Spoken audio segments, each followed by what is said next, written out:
everyone. Welcome. Thank you so much for joining us. My name is McKaylee. I'm with Tattered Cover Bookstore, and I first and foremost have to say thank you. Thank you for being here. Thank you for being a part of this virtual community that we have. Tattered Cover has been around for 50 years. Yes, 2021 is our 50th anniversary, which is huge for an independent bookstore. But we would not be here without the support of our community over the last 50 years. And even though we pride ourselves on being a communal space where you can come, gather, smell books, chat about stories with other people, we haven't been able to do that in the same way. So we appreciate and value you as a part of our virtual community. So thank you for being here. For those of you who may be joining us out of state, Tattered Cover Bookstore is a local independent bookstore located in the Denver metro area of Colorado. We have 4 locations, soon to be 5. Actually, we're opening up a new location in Westminster in the summer, which is very exciting. And if you're in the Denver metro area, you can come and visit us at any of our stores as long as you're wearing your mask over your mouth and your nose, and you can come and get that book smell, pick up something to read. And there might be another snowstorm soon. You might need to get something for when you're stuck inside a little bit longer. But if you're like me and want to stay in your pajamas, or if you're out of state, you can always order books and other items online at tatteredcover.com. We thank you guys for shopping locally and for supporting independent bookstores. It's the reason that we're able to have amazing events and bring in awesome authors like the one that we have tonight. I want to let you know too that closed captioning is enabled for those who might need it on this video. There's a black bar down at the bottom of the screen and a button labeled CC on it. Click that button and closed captioning is enabled for those who may want it or those who need it.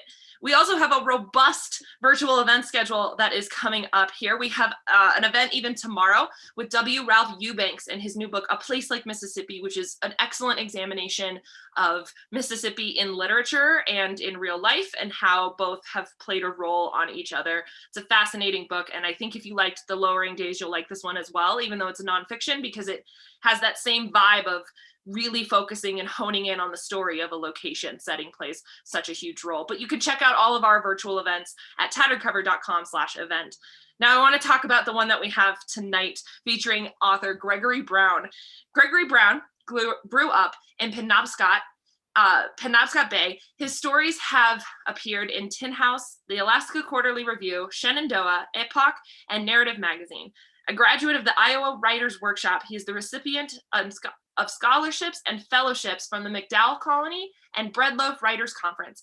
He lives in Maine with his family, and The Lowering Days, what we're talking about tonight, is his first novel. It is my honor to welcome Gregory Brown. And he's going to join me here on his video. Hey, perfect. Hello, welcome. Hello, thank you for the lovely introduction. Oh, it's my pleasure. I didn't flub up the name. I hiccuped and I had to start over. I noticed you got it. You nailed it. You did a great job. Thank you. All of Maine who might be watching certainly appreciates it. And yes, I'm glad to hear that.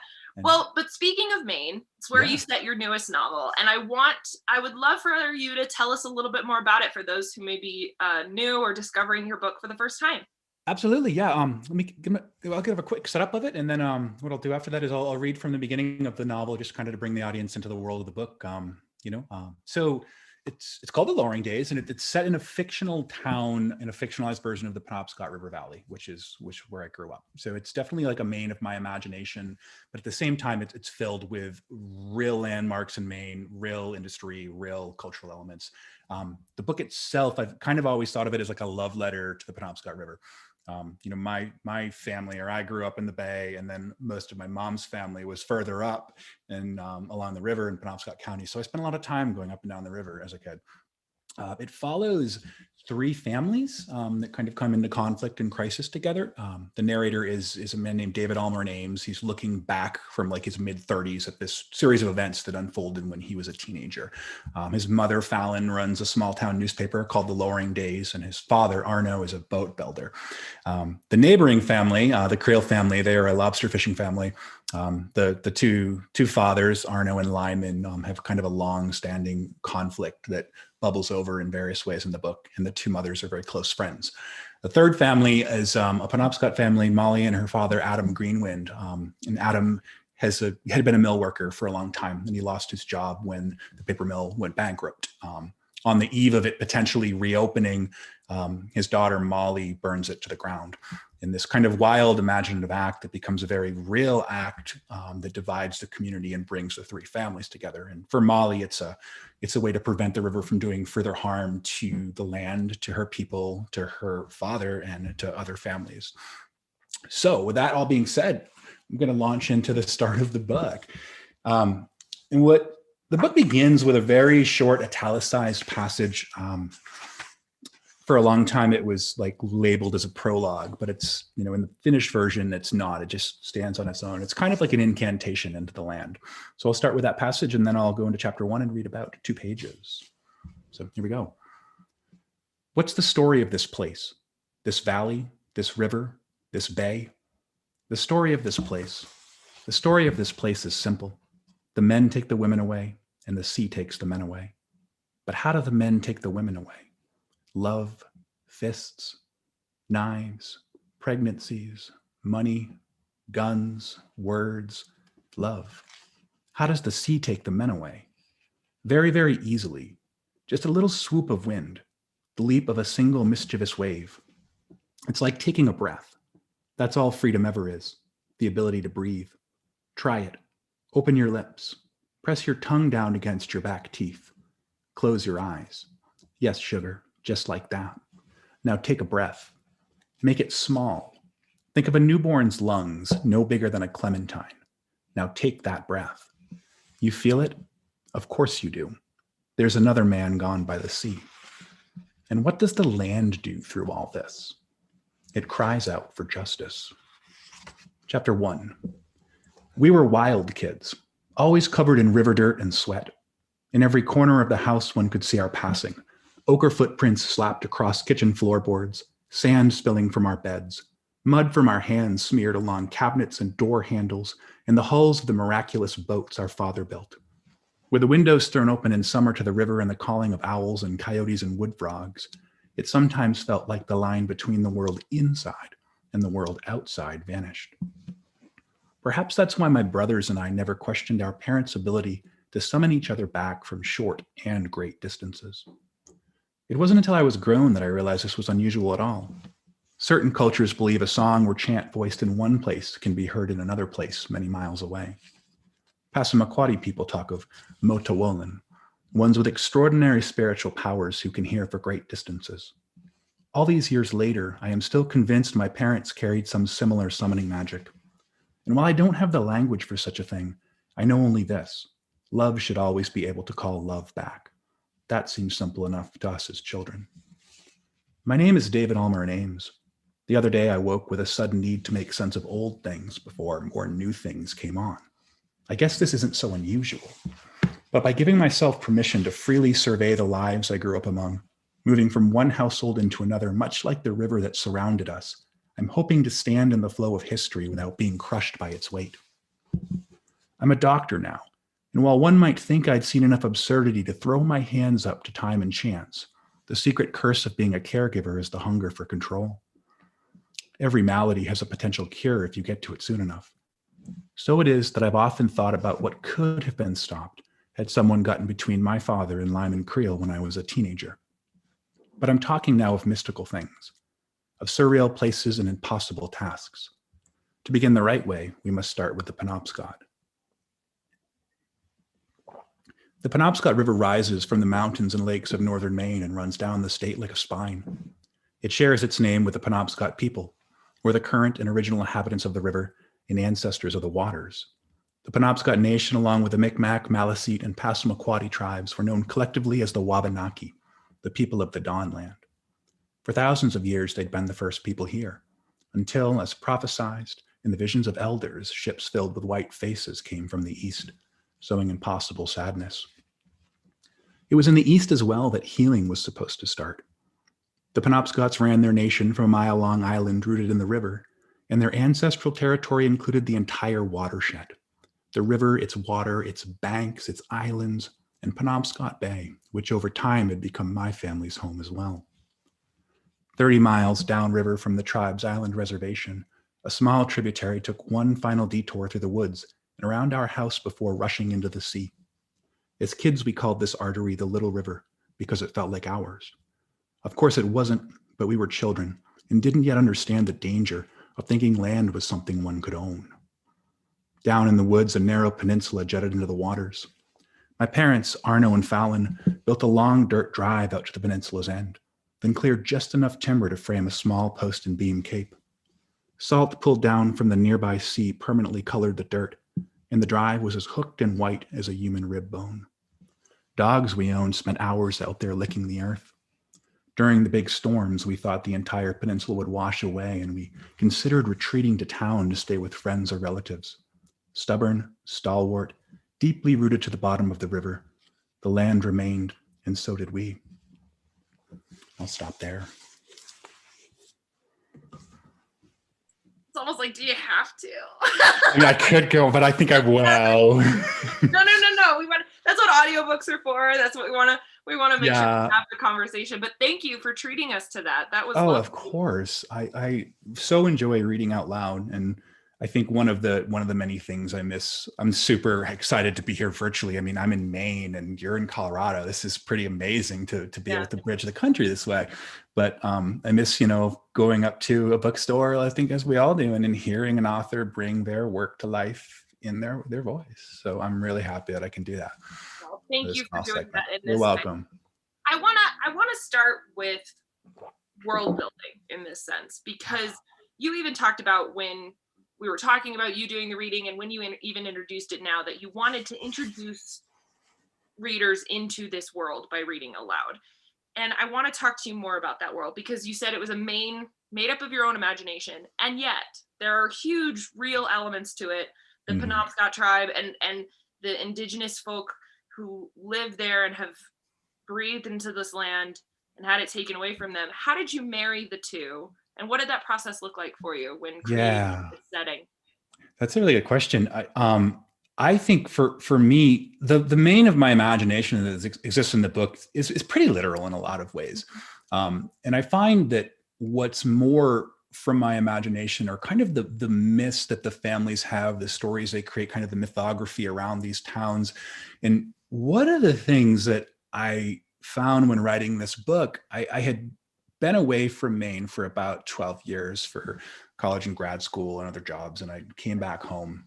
And when I was away from Maine, I was writing short stories about Maine. When I moved back home, it was largely just, I wanted to be home. I wanted to be closer to my family. I wanted to raise my daughter here. I realized that I needed to be here in a more deeper way to write a novel about here. It was interesting. I could write short stories about Maine from afar, but I couldn't write the novel. And when I got here, it all started coming together for me. But that was really terrifying, because I'm writing about the place I'm from, in the place I'm living again.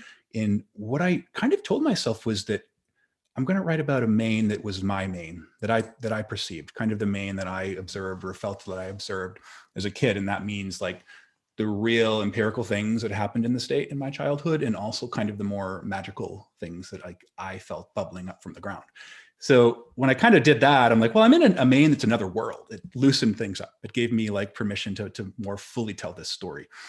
So, and world building is a great topic and a great subject to kind of start with too. Like I read from the opening or the beginning, but I always think of beginnings of books as entrances into books. And when I'm teaching writing or teaching craft, I usually use the term entrance versus an opening, because I think we are like walking through a door or a portal or some type of opening or entrance into another world, this fictional dream. So the issue with world building for me was how much to include, I think.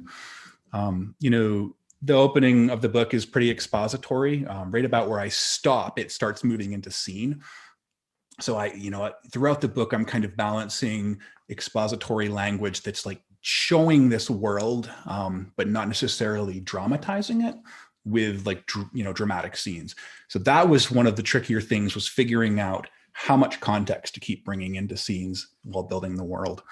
And I think that's something that a lot of fiction writers or literary fiction writers who are kind of like myth builders at heart, or love books that build myths or stories or kind of odd, tales around communities, some of like my favorite writers, whether it's a Toni Morrison or a Louise Erdrich, Alice Munro comes to mind too, Faulkner, you know, they kept going back to similar terrain and kept filling it with more and more myths.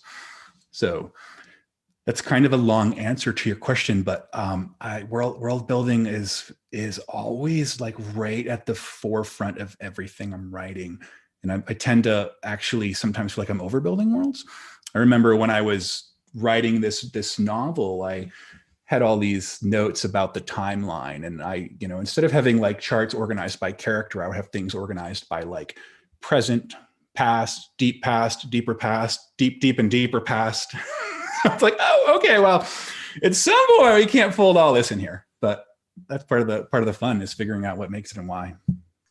Can you tell me a little bit more about your Maine and what you define that as? Because you said you took a break from it and then coming back, writing about the Maine of your past versus the Maine of your present. I'm curious if you could define that a little bit more for us. Yeah, sure. Yeah, that's an interesting question. When I came back to Maine, I mean, the book is set in primarily in the, you know, it goes back as far as the late 70s, or excuse me, late 60s, early 70s, but it's primarily set in like the early to mid 90s, which is the same period that I was, you know, a teenager in Maine. So what I found was when I came home to Maine, there were a couple things that were happening in the present that were, you know, had kind of began when I was a kid, and they were coming to fruition now. One of those was, you know, the river was coming back to stronger health environmentally. So one of the things, you know, you mentioned like, you know, all the tribal nations in the book are real, and, you know, the non-Indigenous families and what they did, those are very real industries, you know, mill workers, paper mill workers, lobster fishermen, boat building, and those communities are super vibrant and real to Maine. So are the environmental issues in the book that those families kind of wrestle with. So when I came home, the river was kind of like having this resurgence. There's this group called the Penobscot River Restoration Project. And I wrote about this briefly in a Lit Hub essay recently, but the organization had like succeeded in removing 3 different hydroelectric dams to allow fish to go up the river to spawn, and then spawn to come back down to the sea, specifically salmon. And they had put a bypass on a 4th dam. And it was this really great project because it was a collaboration of like, I think it was 6 or 7 different organizations, both Indigenous and non-Indigenous, private environmental organizations, and some state influence. So this huge collaborative project. So the river is coming back to health in this really fantastic way. And then at the same time, then Attorney General Janet Mills ruled against the Penobscot Nation in Maine court. And the ruling said that the tribe's kind of like ancestral claim to sovereign lands extended to the islands in the Penobscot River in certain spots and all of the banks of the river, but the water wasn't part of what was theirs. So that's like this huge defeat, not a defeat, it's a setback and a continuation of this pattern of keeping native lands out of native hands. And part of the reason the state ruled this way, I mean, there's certainly like a refusal to recognize native sovereignty at the municipal level, but there's also like this idea that, you know, the state has less stringent water quality standards. So if the state can continue to control the water, the state can continue to bring in industries that, you know, make money off rivers like mills. So this was this like, the river coming back to health is really beautiful. And then that's a heartbreaking ruling. And it reminded me of my childhood when it seemed like there would be these great moments forward, like the Maine Indian Land Claims Settlement Act, which is referenced in the book. It was a settlement act between the state and the tribal nations that, you know, gave federal recognition to the Passamaquoddy tribe and the Penobscot tribe, and it gave the Penobscot tribe $89 million in reparations, primarily to buy land back. It did all these wonderful things, yet there was like a clause in it saying the state still had the ability to treat the tribe or the nation like a municipal town. Like they could control their own finances and their own like health services, but the state wants to regulate hunting, fishing, gaming, etc. And that's not like fully sovereign. So we have this like, oh, this exciting thing, and then oh, there's this ugly thing with it. So that was kind of the Maine of my childhood in a lot of ways. There was always this, there's so much beauty here and so much like character among all the people I grew up, and there was so much struggle too. I mean, my family was always just like struggling to make a living, to make ends meet. And that was the narrative for most of the families I knew. So that kind of led to me wanting to go back in the past to kind of explore this dichotomy of like the good and the bad coexisting, which is the story of Maine's history for a long time. I think it's a story of a lot of places. It's like progress and then exploitation, you know. And I think you juggle those elements so well. And even hearing you talk about the passion for your home state and particularly this area is so fascinating to me. And I realize like I could talk about it, Colorado, in the same way, but it's fascinating when it comes from somewhere else. I'm curious, when talking about the different moving parts, you know, you talk about the environmentalists and the indigenous groups and their organizations and non-indigenous organizations that are pairing against the environment, against the mills. You tackle all of that in your book. And I want to talk about the perspectives because you are able to give those perspectives through the characters. And there's a couple of key players in it. One of my personal favorites, and one that is mentioned a lot in the reviews, is Molly. And she is of the Penobscot tribe, right? And, or descendant, yeah. And so, and I would love it if you could talk a little bit more about her character, and maybe we'll touch on some others as we continue this conversation. Yeah, I would be happy to. And I'm so glad that all of this Maine is interesting. I find it fascinating. And I'm just, it's probably obvious. I'm like a bit of a history junkie in ways. So like, I would happily listen to you tell me all about Colorado for all night long, because I know so little about it. But no, I know about Maine. My reference is almost Maine from college, the play. Like that's where I got it. That's very good play. I love that play. Yeah. So yeah, but Molly was one of the first characters I had in the book. Molly and Adam, and one of the very first scenes that, like, there's a scene early in the book where Adam wakes up in the middle of the night and they've got this tiny little house in a really rural spot in Maine, and it's like 3 a.m, and Molly, his 14-year-old daughter, is like frantically stuffing things into a duffel bag, and it's obvious to Adam that like this isn't a moment to be like, what are you doing, what do you think you're doing, what happened? This is a moment to be like, where are we going? Like something really bad has happened. So that was very early, like the first moment I had with them. And Molly's character and Adam's just kept deepening together. And one of the things that I like most about Molly is she's a badass in ways. And she's this empowered person. And she's deciding to act against the mill because she doesn't want to be another person of the Penobscot Nation that's been acted against again and again by history. She is changing that. But she's also doing something really reckless, really harmful. And, you know, she's kind of the typical self-righteous, angsty teenager at the same time. So for me, she's always felt like I think all the characters to me feel very human, but she had that kind of like multidimensionality right from the start. I didn't have to dig to find like, what are her virtues and what are her, you know, vices. They were just there. So I hear that you have a treat for us in Molly's voice. So we can hear a little bit more from Molly herself in a way that we might not have experienced before. I would love to do it. Yeah. So I'm going to play a short audio clip from the audiobook. There were 2 narrators on the audiobook, David Aaron Baker and Nicole Altivator, who's a Penobscot speaker and a member of the Penobscot Nation. And she narrates Molly's parts. So that's who we're going to hear. So we'll get to hear Molly's voice, and we'll get to hear Molly's language. There's some Penobscot language in the book.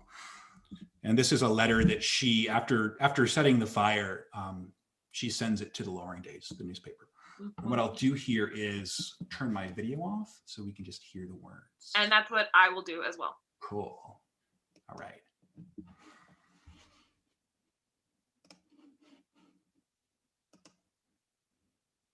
Dear readers, this paper is run by a white lady, but she's a white lady who cares. Her heart is in the right place. She gives us the space to be seen and heard. Will you, Winnie? This paper has also shown it cares about truth for everyone, whether human, white, Penobscot, mountain, tree, river, or air. So this paper gets the truth. Ganudaman, Wazelmu Nazibum, Wazel Motawag, Ach Nadonobamuk, Banawapskeria, Giz. Abajile, Agalabamu, Wagaluke, Winila, Benawupskeria, Ada, Abajilakwe, Nij, Nawinchin, Do, Dinana, Ada, Abajilakwe, Nij, Nalida Hasol, Dinana, Nij Nichkinki, Nij, Wanijke Zoltina, Awinuchuk, Nagabanawupskeria. The fire I started was meant for the mill only. not to hurt anyone else. I acted alone. To the mill, this is for the river who you harmed, my people who you poisoned, and all the men and women who had to make themselves into machines to keep you alive. I think it's good you're gone.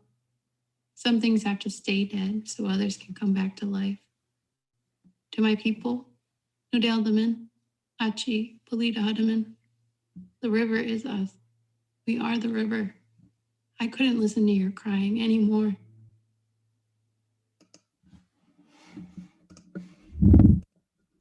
Wow. That's all the more powerful. Cool, right? Hearing the words out loud, spoken as they should be. Wow, that was incredible. And good on your publisher for finding somebody too that spoke the language and Well, yeah, my publisher was tremendous about it. So I don't speak the language, and I worked with several speakers and several members of the tribe who were language teachers on the reservation, and they were like generous enough to bring me into their language and help me figure out how to say accurately what I wanted to say. And I also worked with a non-Indigenous linguist who has worked with the tribe in putting together a written dictionary. So I knew right from the start that I wanted to have those same people I had consulted with and were with me through the journey of the book be part of the audiobook process. Just in that, like, it's a very specific language. It's not a language that's widely spoken, obviously, and it's not a language that most voice actors coming out of like New York or California are going to have any ability to handle. So yeah, HarperCollins was awesome. I told them who I'd been working with, and they wanted them on board, and they wanted to pay them. And wow. David, the audiobook primary narrator, is most of the parts. He worked with the two Penobscot speakers I've been working with to get all the pronunciations right. So it was just this really cool process of collaboration. That's awesome. Yeah, HarperCollins was just super on board with letting me kind of facilitate all that. Speaking of Molly's letter, right, which is so personal to her and everything, but the way that it gets out into the world is through the paper and through Fallon. And I want to talk about Fallon and the role of the media and the role of the paper. Yeah. Can you speak a little bit more to that and the importance of that in the story, and then maybe its importance in our world? Yeah, I can. Much like Molly, Fallon was another, favorite to write, and the character who has lingered with me long after the book was finished. So she, pretty early in the book, there's a line where she says, she believes that you can see the entire unfolding of human history in one single story if you look close enough. Like, that's like her edict. She believes deeply in story, believes deeply in narrative, and she's watching her husband kind of start to gain renown as a boat builder. And she's, in the house, this little house they've built that I kind of set up in the beginning. And they have one child, and she's writing these like community notices, like about the most mundane things for other newspapers. And she finds herself continually like looking out the window and wondering about Arno and worrying about Arno.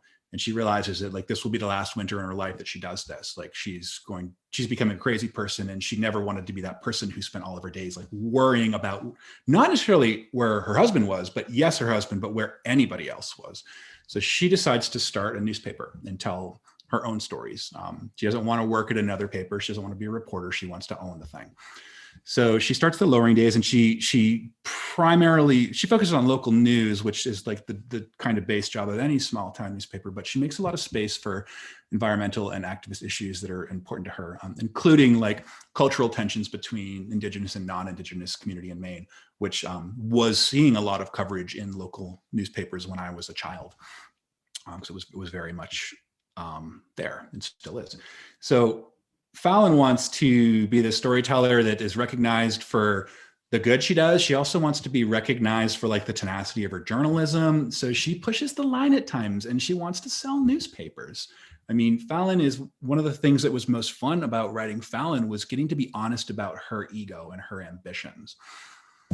And it was just great. And there are things that happen in the book that her husband and Lyman do that like, and her children do that set her sons, her male children, that set the paper back, that kind of lead to people not reading anymore. She starts to lose her following because of these other people in her lives. So she is in this position of how do I get them back, and what's the line between like honest ethical journalism and slight small town yellow journalism. So she's like a sensationalist and a truth teller at the same time. Yeah, and I think you did a great job of portraying that, which is why I wanted to highlight her. The last character I want to talk about before we move to audience Q&A is, and I think covers another huge section of your book, because I was trying to think of how to ask you these questions and how to break these down, because you cover so much in such a beautiful way, is Lyman. The mill, his family owned the mill. Is a lobster. Am I remembering that right? He's a lobsterman. Yeah. So I was like, he's lobsterman, right? Is that what they're called? That is. Yeah, I know. Yeah. So can you talk a little bit more about Lyman? I can. His role. And again, the examining of this character's perspective, because even though from some he is, I don't know if antagonist is the right word, but he has his part to play. And can you talk more about that part? Yeah, I can. And I think you're doing a great job in that, going through this via character, because this book has a ton of issues, but all the issues, at least my hope and what I was trying to do is funnel them through character, because they're arising through character. Like when the Ames family is at the dinner table, these are the issues of their life that the book covers. So yeah, Lyman is kind of he's an antagonist, but not at the same time. He has done some really admirable things in his life. Like, he cuts himself off from his family who had been mill owners. He doesn't want to continue that cycle of harm against the land. And he decides to become, a fisherman or a fish person, which is a different type of use of the land, obviously. But he organizes and starts a lobster co-op in order to help people sell their catch to foreign markets. And it's basically a lobster co-op is like a union for fisheries, essentially. He takes his wife's name on, which, at that time in that place is a pretty novel. It's a pretty radical act. So, when he marries Grace, he takes her name. At the same time, he's quick to anger. He's super prideful, and he inhabits kind of these classic, patterns of male, bravado and toxic masculinity that kind of run through both him and Arno at times and come up and then come back down. But yeah, he will defend his fishing area. Like if he thinks somebody's fishing where he fishes, he responds with violence. And this happens a lot, actually. It's very common for, lobstermen to have sawed-off shotguns on their boats, and for people's boats to be burned if they're fishing in the wrong place. At the same time, he's a really tender dad, and he raises these ravens that he's, kind of obsessed with in ways. They don't have a dog in the family. He has 6 ravens who he goes around collecting roadkill all over the county to feed them and stuff. Yeah.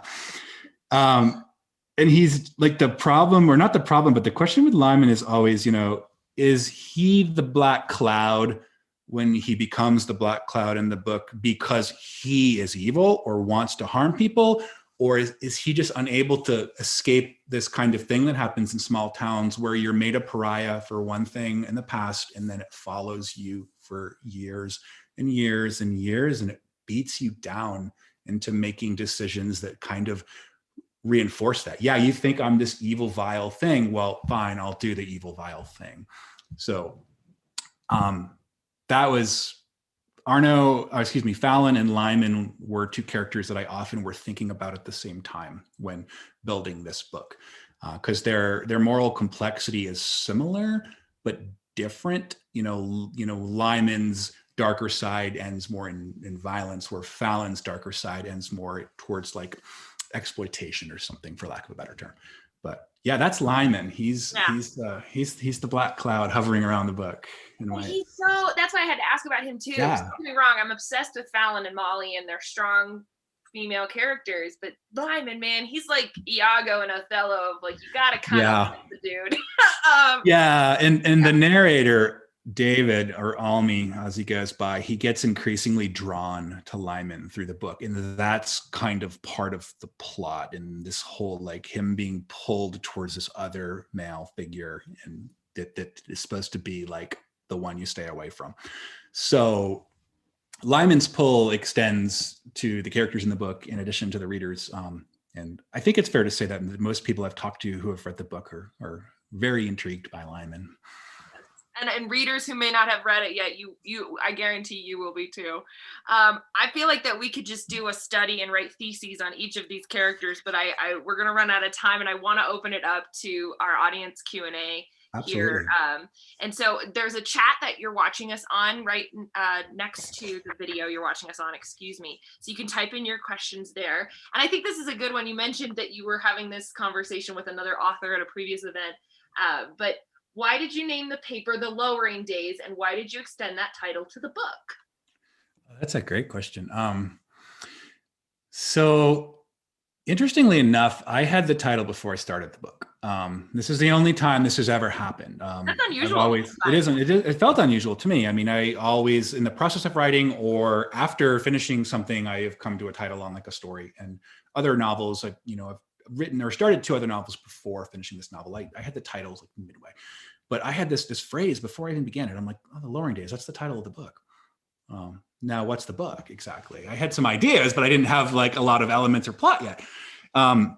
So I knew though that it set for me, it set a tone or a mood that kind of directed where the book goes. I think it's like, it has a certain prosody to it. It has a certain kind of like somber tone, but also a bit of an intriguing tone. I mean, it has some like hard images too. We like days, and then the idea of something lowering. So how does all this fit together? Fallon names her paper that.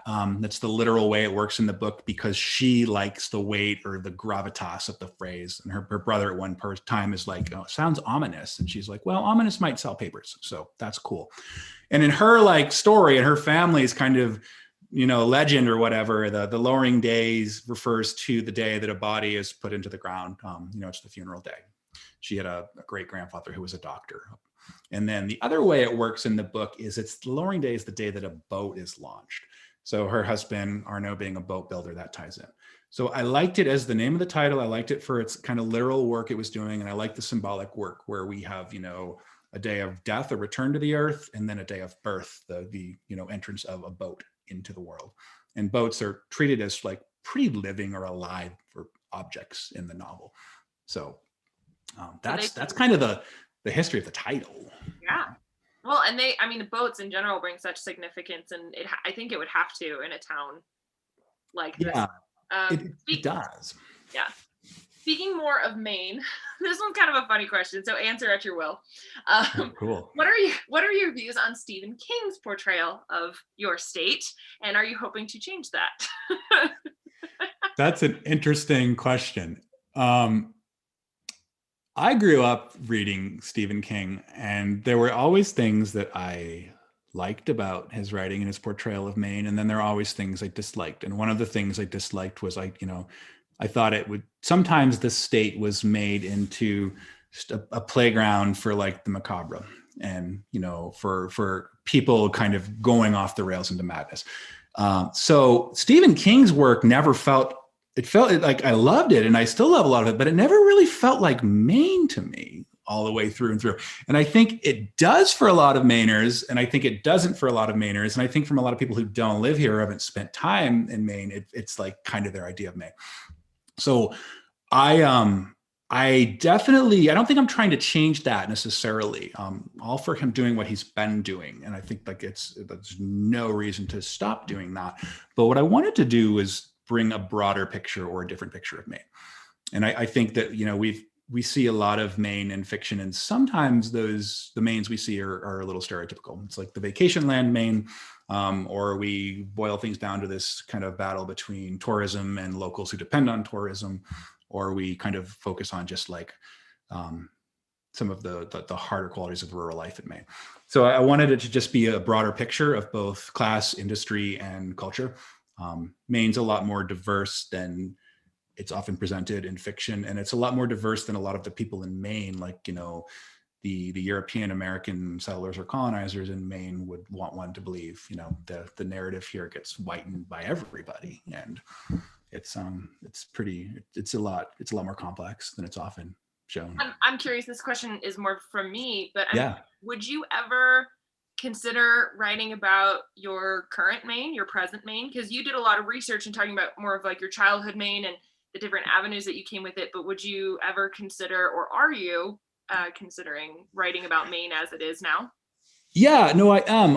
I have actively been doing that in some essays that I've been writing. I've written, I've not written a ton of narrative nonfiction in my life, but throughout the last year, I've found myself kind of drawn to the form a little bit. So I've written like 4 or 5 essays that are about the present Maine, that have appeared various places or are going to appear. And I'm working on another novel that is also set in Maine, and it's set in a much more contemporary time period.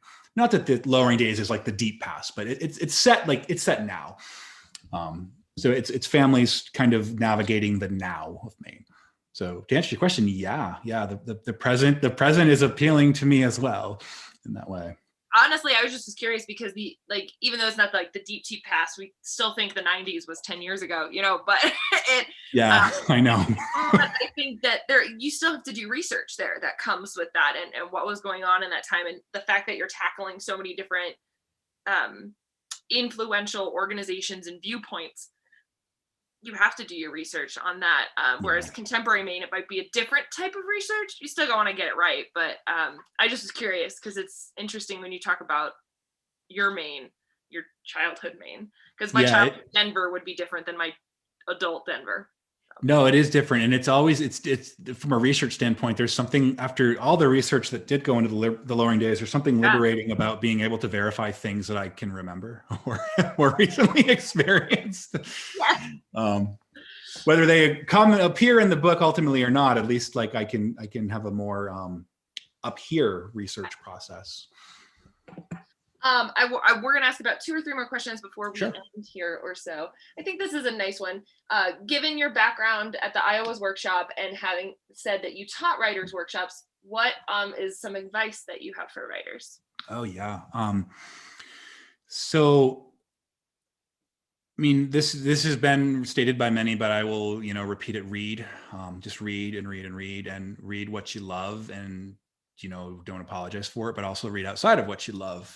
I didn't know anybody who wrote fiction until I was applying for MFA programs in my mid-20s. And I'm like, well, I've got to go take some online courses and try to learn something about fiction writing so I can get rec letters. I was always a writer and I had worked as a journalist, but I didn't know fiction writers growing up. And for a kid like me from a pretty working class family, the way to write was to write nonfiction because it's practical. You can have a career, so to speak. So read everything you can because that's your best initial education as a writer. Also, I am a big advocate of going really slowly and then really quickly. And what I mean by that, it took 7 years to write The Lowering Days. And part of that was just time and figuring out how to tell a complex story. But part of that was really understanding what was supposed to come through my characters and what was supposed to come through exposition. So what I tend to do is I will spend a lot of time just thinking about characters, thinking about scenes, thinking about stories, writing notes down in paper if you can. I kind of have this ongoing long dialogue with myself where I'm talking to myself in notebooks for months. What would happen if Arno was a deserter versus, somebody who's honorably discharged from the war? Or what would happen if Fallon decided that she would start the paper and have this be her first story? So all these open-ended questions. And then once I feel like I have the world or the scene or the character, I try to write really quickly. And I try to get something down fast, just spew it out, get it down. And then when I have that's kind of the first draft of a scene or a chapter, I will then, rewrite it completely. I don't just revise it. I just retype it, whether it's from printed notes or from handwritten, writing. So going really slowly to really figure people out and then going quickly to get them down before they leave. Because I find that will happen if you think a lot about a character and then you don't quickly get what they want you to tell about them down. Sometimes they'll vanish. So that's just some pieces of advice. I like that one though. That's one I can honestly say I've never heard before. And good. You always hope there's something somewhat original in writing. No, I think it's great. It reminds me of, I love that. I think it's awesome. So then the last question that we like to ask here at Tattered Cover is one that you can interpret as you will, but we love asking it because it always gets people to think about books differently. But what did this book teach you? Oh, that's a really good question. This book taught me patience, actually. The process of writing it over a long period of time, the process of letting it get bigger than I thought it was, the process of not letting it intimidate me. So it taught me patience and it taught me a kind of a certain renewal of self-belief in writing. So I had a period where I was teaching high school for 3 years after grad school and I couldn't write. I didn't have the time. So yeah, that's something that the book has taught me. And I think this was something that I had always been a part of my life, but paying attention to the aliveness of all things. you know, whether it's human lives or four-legged lives, animal lives, or whether it's the lives of like a marsh or something, or, you know, a plateau on a mountain. Just really think about what it means to have things be alive or feel alive to us. And throughout the process of this book, that lesson like came back and back to me, like, you know, more and more. You know, I never like, I try not to like slap mosquitoes. You know, I try not to kill any sentient thing. But when I was writing this book, I was very aware of like not harming anything. And I don't know why, but that was part of it. That's a wonderful answer. And it always, like I said, that question brings out such uniqueness. Yeah, it's a great question. Thank you. Like I could spiral out all night just figuring out where this will take me. Yes, it's very fascinating, but thank you for your candor, you know, because you don't know to answer it in such an honest way, but thank you for that. Thank you for the sincerity of this evening. Thank you for that in this interview. It's been fascinating. And I really encourage everyone to go get their copies of The Lowering Days. You won't regret it. I mean it. It's a very excellent book. Well done. And congratulations on the debut. We're looking forward to more things from you. Greg, I want to give you a chance to remind people who you are, where they can find you online, and anything else you want to say before we end tonight. Yeah, so I'm Gregory Brown, and my debut novel is The Lowering Days. The best place to find me online is probably through my website, www.gregory-brown.com. That'll get you to my email or my social media channels. And just want to say thanks. This has been a really fun and interesting conversation. And I also want to say I wish I could see everybody out there, but next time. Absolutely. Next time. Book 2. The current main book, you can, hopefully you'll get to travel to Denver, and I could teach you a little bit of our history too, because you taught me so much about yours. So thank you. It would be a treat. I'd really enjoy it. Thank you so much. Yeah, it's my pleasure. And I want to say thank you to everybody watching tonight. Once again, you can get The Lowering Days at tatteredcover.com or at any of our 4 locations here in the Denver metro area.